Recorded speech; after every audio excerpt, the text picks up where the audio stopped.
মার্কসবাদী পশ্চিমবঙ্গ রাজ্য কমিটির সম্পাদক কমরেড মোহাম্মদ সেলিম, আমাদের পার্টির কেন্দ্রীয় কমিটির অন্যতম সদস্য কমরেড মীনাক্ষী মুখার্জি, আমাদের জেলার বাম নেতৃবর্গ, মা বোনেরা, সংগ্রামী বন্ধুগণ এবং রামপুরহাটের সুধী নাগরিক বৃন্দ, সবাইকে আমি ভারতের কমিউনিস্ট পার্টি মার্কসবাদী পশ্চিমবঙ্গ রাজ্য কমিটির পক্ষ থেকে আপনাদের অভিনন্দন জানাচ্ছি, নমস্কার জানাচ্ছি, আদাব জানাচ্ছি, জোহার জানাচ্ছি। আজকের এই সমাবেশ যে সভায় আপনারা এসেছেন, মূলত রামপুরহাট মহকুমার এলাকার বিভিন্ন গ্রাম এলাকা থেকে জেলা জমায়েত হলেও জেলার প্রান্তে যারা আসতে চায় ইচ্ছুক সবাইকে এই সভায় আনার সমস্যা হচ্ছে পরিবহন। এই পরিবহনের ব্যবস্থা করা এটা অত্যন্ত দুরূহ কাজ। তার জন্য ইচ্ছা থাকলেও আগ্রহী মানুষকে সবাইকে এখানে সমবেত করা সম্ভব হয়ে ওঠে না। আমাদের এই অসুবিধার কথা, সীমাবদ্ধতার কথা আপনাদের কাছে আমরা সবসময় রাখছি। শাসক পার্টির কথা আলাদা, দুই শাসকের সমাবেশ, তাদের টাকা, তাদের পয়সা, তাদের দাপট এসব তো জানেন, সেসব নানা কায়দা কৌশল করে তারা সমাবেশ করে। কিন্তু যেভাবে স্বতঃস্ফূর্তভাবে নিজেদের ব্যবস্থাপনা করে আজকে এই সভায় এসেছেন, কাতারে কাতারে এখনো আসবে, এখনো মিছিল সব পৌঁছেনি। স্বাভাবিকভাবেই আমরা আশাবাদী যে মানুষ নতুন করে নতুন শপথ নেওয়ার জন্যই মানুষ তৈরি হচ্ছে। সরকার শেষ কথা বলে না, চোখরাঙানি শেষ কথা বলে না। সন্ত্রাস, চোখরাঙানি, হামলা, মিথ্যা মামলা, আক্রমণ, খুন খারাপি এবং মানুষকে বাড়ি ছাড়া, এলাকা ছাড়া করার যে রাজনীতি 2011 সালের পর থেকে বাংলায় চলছে, যার অন্যতম পৃষ্ঠভূমি হচ্ছে বীরভূম জেলা। এটা আপনারা জানেন। কত কীর্তি বীরভূম জেলায় প্রতিষ্ঠিত হয়েছে। শাসক পার্টি তৃণমূল, যারা হচ্ছে আমাদের দেশের তথাকথিত হিন্দু রাষ্ট্র প্রতিষ্ঠার স্বপ্ন নিয়ে যারা কাজ করছেন, গবেষণা করছেন, দেশের রাজনীতিকে নির্দেশ দিচ্ছেন, সেই আরএসএস তাদের হেডকোয়ার্টার নাগপুর থেকে প্রতি মুহূর্তে যে নির্দেশ দেন, তাদের যে আশীর্বাদ, সেই আশীর্বাদ ধন্য আমাদের রাজ্যের নেত্রী, আমাদের মাননীয় মুখ্যমন্ত্রী কি দশভুজা মা দুর্গা, তাকে সেই জায়গায় ভূষিত করেছেন আরএসএস এর নেতারা। সুতরাং এ তো তাদের কথাটা শুধু শুধু মুখের কথা না, এই কথার মধ্যে, এই ভাষ্যের মধ্যে গভীর তাৎপর্য লুকিয়ে আছে। আমরা যে কথা বলছিলাম এতদিন, যে বিজেপি তৃণমূলের আসলে হচ্ছে একেবারে গাঁটবন্ধন ইতিহাসে প্রতিষ্ঠিত। তৃণমূলের পথ চলা শুরু হয়েছিল যেদিন থেকে দল প্রতিষ্ঠা থেকে শুরু করে সেই দলকে পরিপুষ্ট করা, এমনকি পশ্চিমবাংলায় লাল ঝান্ডাকে উৎখাত করার যে পরিকল্পনা সামনে শিখণ্ডী খাড়া করেছিলেন মমতা ব্যানার্জিকে, আসলে তার পিছনে সমস্ত দক্ষিণপন্থী প্রতিক্রিয়াশীল শক্তি ঐক্যবদ্ধ হয়েছিল। যে ময়দানে অনশন করতেন ধর্মতলায়, সেখানে নিয়মিত দিল্লি থেকে আসা যাওয়া ছিল দিল্লির তাবর বিজেপি নেতাদের। প্রতিরক্ষা মন্ত্রী আজকে মাননীয় যে আমাদের দেশের প্রতিরক্ষা মন্ত্রী মাননীয় সিং, তার তো নিয়মিত আসা যাওয়া ছিল এবং গোপন পরামর্শ পৃষ্ঠপোষকতা ছিল ইতিহাস। আর প্রথম এনডিএ জোট সরকার হওয়ার পরে সেই জোট সরকারে সামিল ছিলেন আমাদের রাজ্যের তৃণমূল পার্টি, তার নেত্রী কেন্দ্রের মন্ত্রী ছিলেন। এসব ইতিহাসকে ভুলিয়ে দেওয়ার চেষ্টা হয়, কিন্তু এগুলো কাকতালীয় না। মামাটি মানুষটা কোনো আদর্শ নয়, এগুলো মন ভুলানো কথা, নাটকের কথা। আসলে আদর্শটা হচ্ছে চরম সুবিধাবাদী রাজনীতির আদর্শ। সেই সুবিধাবাদী রাজনীতির আদর্শের যা পরিণতি আজকে, সেই পরিণতি আমাদের রাজ্যবাসীকে ভোগ করতে হচ্ছে, আমাদের জেলাবাসী মানুষকে ভোগ করতে হচ্ছে। আজকে সব অংশের মানুষ হচ্ছে আক্রান্ত। এই লুঠের রাজত্বে আমাদের সব পেটের ভাত থেকে শুরু করে, আমাদের লেখাপড়া থেকে শুরু করে, কর্মসংস্থান থেকে শুরু করে সবকিছুই আজকে লুটপাট। আর আমরা হচ্ছি যেমন আমাদের নাগরিক অধিকার, সেই অধিকারটাও আজকে লুট হচ্ছে। ইতিমধ্যে প্রতিষ্ঠিত হয়েছে ভোট দেওয়ার অধিকার, ভোটে দাঁড়ানোর অধিকার পর্যন্ত আজকে অপহৃত হয়েছে। এইসব অভিজ্ঞতার মধ্য দিয়ে মানুষ আজকে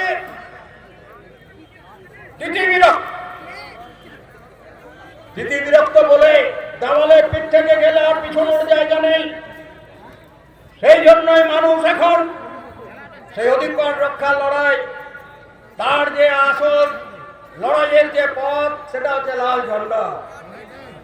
সেই লাল ঝান্ডার পতাকা তোলেই মানুষ আশ্রয় করতে চায়।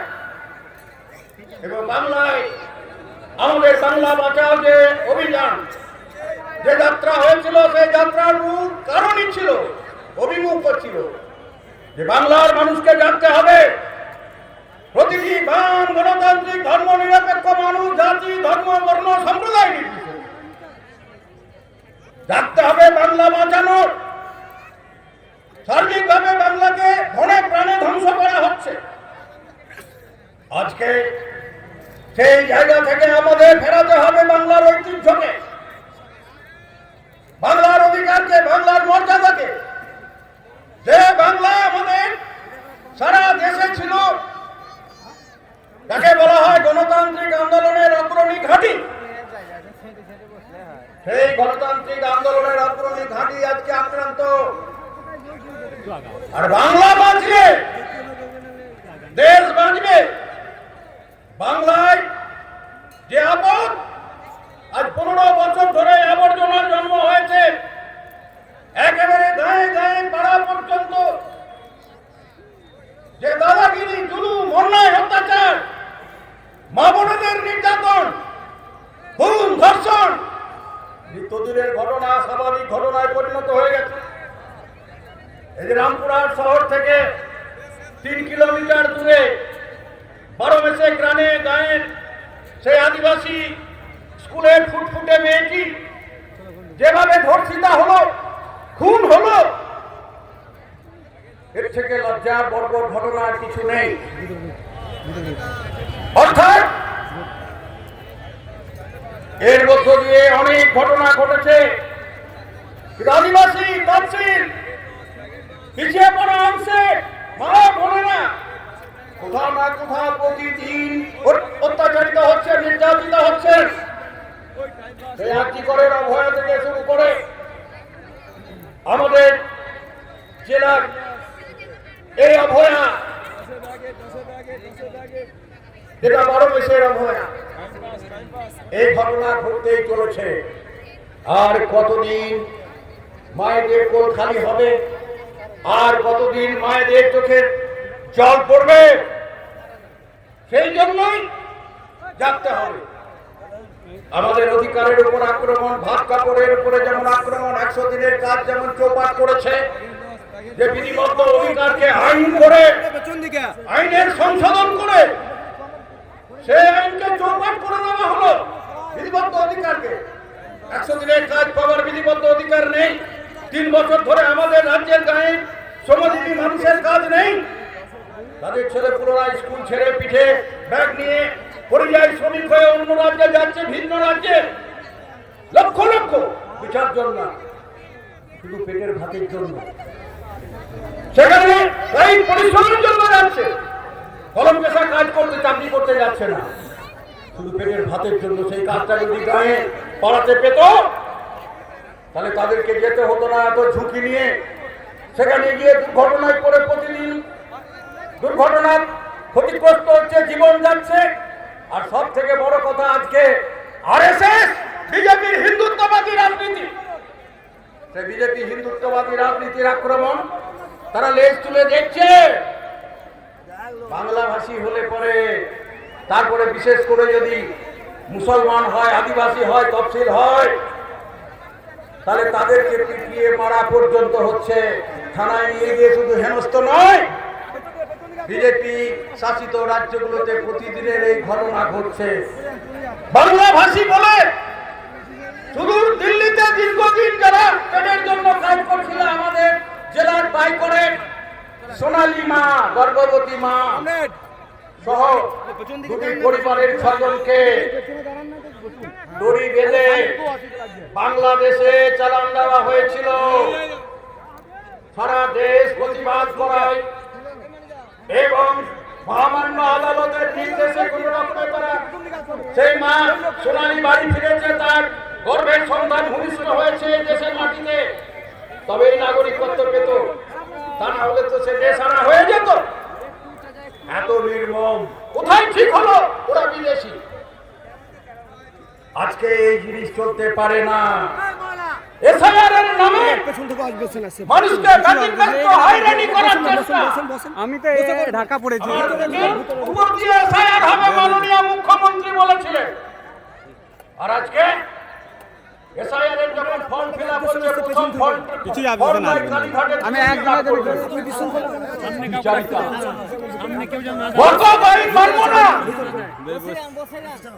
সংখ্যালঘু সম্প্রদায়ের সাংবিধানিক অধিকার হরণ করার আইন, সেই আইন মানব না বলেছিলেন, আমাদের রাজ্যে কার্যকরী করতে দেব না বলেছিলেন। আবার আইন যখন পাস হয় পার্লামেন্টে, গায়ের জোরে পাস হয়েছে, আর সেখানে আমাদের এই এলাকার সাংসদ তাকে জবাব চাইতে হবে। তিনি কেন ওয়াকফ আইনের সংশোধনের বিরুদ্ধে ভোট না দিয়ে ভোকাট্টা হয়েছিলেন, তিনি সহ 4 জন। তৃণমূল কই? তৃণমূল তো শাস্তি দেয়নি, তাদের বৈঠক চাইনি তো, কেন অ্যাবসেন্ট হয়েছিল পার্লামেন্টের থেকে, ওই ভোটাভুটি থেকে? তাহলে বুঝতে হবে এই দ্বিচারিতা, এই দ্বিচারিতা করে আজকে সেই ওয়াকফ সংশোধনী আইনকে কার্যকরী মানুষ দেখতে পাচ্ছে না, একটু জান না।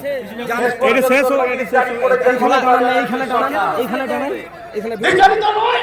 মানে এটা ইয়ে হয়েছে, তুলছি তো ওবিসিএ সংরক্ষণ তালিকা বাতিল হয়ে গেল ওনার অপকর্মের জন্য। অনৈতিকভাবে কোন নিয়ম নীতি না মেনে তালিকাবদ্ধ করে তথাকথিত জনপ্রিয় রাস্তা চমক দেওয়ার চেষ্টা করেছিলেন। বামফ্রন্টের সময়কালে ধরো একবার, ধরো যে ওবিসি তালিকা হয়েছিল তা তো খারিজ হয়নি। উনি এইসব চমক দেওয়ার জন্য যা করলেন, কোন নিয়ম নীতি মানলেন না, হাইকোর্টে খারিজ হয়ে গেল। আজকে সেই অংশের মানুষ, সংখ্যালঘু অংশের সেই পিছিয়ে পড়া, শিক্ষা দীক্ষায় পিছিয়ে পড়া মানুষ, না শিক্ষার সুযোগ পাচ্ছেন উচ্চ শিক্ষায়, না কর্মসংস্থানের সংরক্ষণের সুযোগ পাচ্ছেন। কার জন্য এই অধিকার হরণ করেছেন? আসলে তো আরএসএস এর মাথা কাজ করছে। আরএসএস এর মাথা কাজ করে বলেই ওদের দ্বারা পরিচালিত হয়ে আমাদের রাজ্য সরকার সেখানে মনে করেছে মানুষকে দেখানোর জন্য হিজাব পরে, নামাজ পড়ে আমি তোমাদের লোক বলে পরিচয় দেন, আর তাদের অধিকার খতম করছেন। একের পর এক কত অপরাধ সংগঠিত করেছেন আমাদের রাজ্যে। অনেক বিশিষ্ট মুসলিম নেতারা, মুসলিম নাগরিকরা বলছেন আমাদের রাজ্যের মুসলিম সম্প্রদায়ের এত বড় সর্বনাশ স্বাধীন ভারতে কোনো নেত্রী করেননি, কোনো নেতা করেননি। যে কাজ মমতা ব্যানার্জি করেছেন ওটা সম্প্রদায়কে ক্ষমতা হারা করেছেন, অধিকার হারা করেছেন, আর অপরাধীর কাঠগড়ায় দাঁড় করিয়ে দিয়েছেন দেশের সামনে। এই অপরাধের বিচার চাই, বিচারিতার বিচার চাই। ওরা তো অপরাধের কাঠগড়ায় দাঁড়িয়ে আছে, কিন্তু মানুষকে হয়রানি করে, সর্বশান্ত করে অধিকার হরণ করার যে ষড়যন্ত্র চলছে এসআইআর মাধ্যমে, এটা এসআইআর নয়, এটা আরএসএস এর রাজনৈতিক প্রকল্প রূপায়ণ করার চেষ্টা। বিশেষ করে সংখ্যালঘু, আদিবাসী, তফসিল এই অংশের মানুষ, উদ্বাস্তু মানুষদের বেনাগরিক করার ষড়যন্ত্র চলছে। এই ষড়যন্ত্র সার্থক হতে দেওয়া যাবে না। লাল ঝান্ডা যতদিন আছে, লাল ঝান্ডা বুকের রক্ত দিয়ে মানুষের প্রকৃত নাগরিকদের সেই অধিকার রক্ষা করার জন্য দায়বদ্ধ। লাল ঝান্ডায় কোনো জাত নেই, ধর্ম নেই, সম্প্রদায় নেই। লাল ঝান্ডা শ্রমজীবী অংশের মানুষের ঝান্ডা, লড়াইয়ের ঝান্ডা। সেই পতাকা তলে খয়ের কৃষক, কলেজ শ্রমিক, সেই পতাকা তলে যুব, ছাত্র, মহিলা, সবাই বঞ্চিত শোষিত মানুষ, তারা সবাই ঐক্যবদ্ধ লড়াই করছেন সেই লাল ঝান্ডায়। একমাত্র চলার পথ গেরুয়া ঝান্ডা নয়, তথাকথিত সবুজ ঝান্ডা, ঘাস ফুল, পদ্ম ফুল নয়, বাঁচার রাস্তা নয়। মানুষ অভিজ্ঞতা দিয়ে বলছেন। স্বাভাবিকভাবে এবছরের সাধারণতন্ত্র দিবস আগামীকাল 26শে জানুয়ারি। সেই 26শে জানুয়ারি আগে যে মহাসমাবেশ রামপুরহাটের বুকে, সেই শপথ আমাদের নিতে হবে। আমাদের দেশের মানুষকে বেনাগরিক করার, আমাদের দেশের মানুষের সাংবিধানিক অধিকারকে হরণ করার এবং আরএসএস, বিজেপি, ভারতবর্ষে ডক্টর বাবা সাহেব আম্বেদকর প্রণীত যে সংবিধান, সেই সংবিধানকে পাল্টানোর ষড়যন্ত্র চলছে। মনুবাদী, ব্রাহ্মণ্যবাদী দৃষ্টিতে ভারতবর্ষের বুকে তথাকথিত হিন্দু রাষ্ট্র কায়েম করার নামে মনু সংহিতাকে ভারতবর্ষের সংবিধানে পরিণত করার চেষ্টা করছেন। তাই আজকে এইরকম একটা সন্ধিক্ষণে 26শে জানুয়ারি সাধারণতন্ত্র দিবসের যে শপথ, আমরা বামপন্থীরা সেই শপথের ডাক দিয়েছি। সারা দেশে, আমাদের রাজ্যেও যে বাম, গণতান্ত্রিক, ধর্মনিরপেক্ষ সমস্ত শক্তিকে ঐক্যবদ্ধভাবে সংবিধান রক্ষার শপথ নিতে হবে আগামীকাল। প্রবীণ অর্থনীতিবিদ, আমাদের গর্ব ডক্টর অমর্ত্য সেন, তিনিও সতর্কবাণী করেছেন আমাদের দেশের সরকার, রাজ্য সরকারকে, যেভাবে এসআইআর হচ্ছে আমাদের রাজ্যে তথা আমাদের দেশে, এই গণতান্ত্রিক অধিকার এবং নির্বাচনী প্রক্রিয়া, মানুষের অধিকার, সবটাকে পণ্ড করার ষড়যন্ত্র চলছে। এই জিনিস চলতে পারে না। আমাদের সতর্ক হতে হবে, সাবধান হতে হবে। তাই কান্ডারি হুঁশিয়ার। দুর্গম গিরি, কান্তার মরু, দুস্তর পারাবার, লঙ্ঘিতে হবে রাত্রি নিশীতে যাত্রীর হুঁশিয়ার।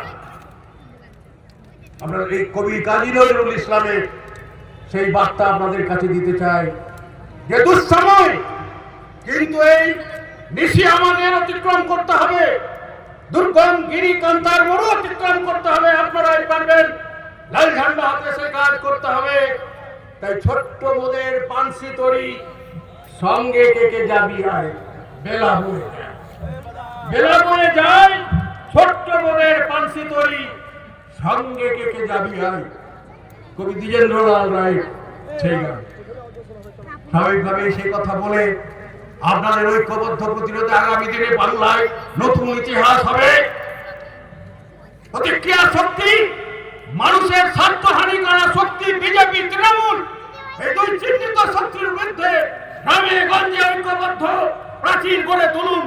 সেই লড়াইয়ের পরিণতি, নতুন সূর্য আসবে। এই শপথ নিয়ে আপনারা ফিরে যাবেন। লাল ঝান্ডা সেই শপথে রাঙিত হবে, মজবুত হবে। এই আহ্বান রেখে আপনাদের সবাইকে ধন্যবাদ, অভিনন্দন। নমস্কার, আদাব, জোহার জানিয়ে আমার কথা শেষ করছি। ইনকলাব।